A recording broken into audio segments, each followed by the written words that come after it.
অনন্ত আম্বানি এবং রাধিকা মার্চেন্টের বিয়েতে গিয়ে আবারও এক আলোচনার জন্ম দিলেন অভিষেক ঐশ্বরিয়া রায়। বিয়ের অনুষ্ঠানে আলাদাভাবে এসেছিলেন বচ্চন পরিবারের সদস্যরা। মেয়ে অরাধ্যকে নিয়ে ঐশ্বরিয়া একসঙ্গে আর পরিবারের বাকি সদস্যরা একসঙ্গে, এমনকি ক্যামেরার সামনেও তারা একসঙ্গে পোজ দেননি, আলাদা আলাদাভাবে ছবি তুলেছেন।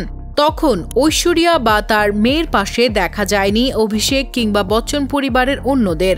এরপরই প্রশ্ন উঠে, তাহলে কি সত্যিই বচ্চন পরিবারে ভাঙনের সম্ভাবনা? এমন জল্পনা কল্পনা যখন তুঙ্গে, তখন আবারও প্রকাশ্যে এলো ঐশ্বরিয়া অভিষেকের কিছু ছবি এবং ভিডিও। এতে রীতিমতো অবাক ভক্তরা। হিন্দুস্তান টাইমসের বরাতে দেখা যায় যে সামাজিক যোগাযোগ মাধ্যমে রেডিটে ভাইরাল হয়েছে অনন্ত রাধিকার বিয়ের বেশ কিছু ছবি এবং ভিডিও, যেখানে প্রথমেই নজর কাড়েন সালমান খান। অতিথিদের সঙ্গে তিনি শুভেচ্ছা বিনিময় করছেন। পরবর্তীতে দেখা যায় ঐশ্বরিয়া রায়কে। স্বামী অভিষেক বচ্চনের পাশে মেয়ে আরাধ্যকে নিয়ে একই সারিতে বসে আছেন তারা। এই সময়ে সাবেক এই বিশ্বসুন্দরীকে হাসতেও দেখা যায়। তখন ঐশ্বরিয়ার পরনে ছিল একটি লাল ড্রেস, আরাধ্যর পরনেও প্রায় একই রকমের একটি ড্রেস। অভিষেকের পরনে ছিল শেরওয়ানি। তবে তিনি স্ত্রী ও মেয়ের সঙ্গে নয়, বাবা মা ও দিদি সে তার পরিবারের সঙ্গে গিয়েছিল আম্বানির অনুষ্ঠানে।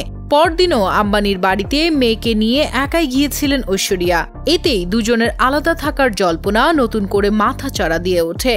কিন্তু সামাজিক যোগাযোগ মাধ্যমে ছড়িয়ে পড়া ছবি এবং ভিডিওতে দেখা যাচ্ছে অ্যাশ দিব্যি তার স্বামীর পাশে বসে রয়েছেন, সঙ্গে তার কন্যাও রয়েছেন। নতুন ভিডিওটির পোস্টে একজন মন্তব্য করেছেন, এক দম্পতিকে একসঙ্গে দেখে অনেক রেডিটরের হৃদয় ভেঙে গেছে, মনে হচ্ছে কোনো ব্রেকআপ নেই। অন্য একজন লিখেছেন, ক্যামেরাম্যান স্মার্ট ছিল।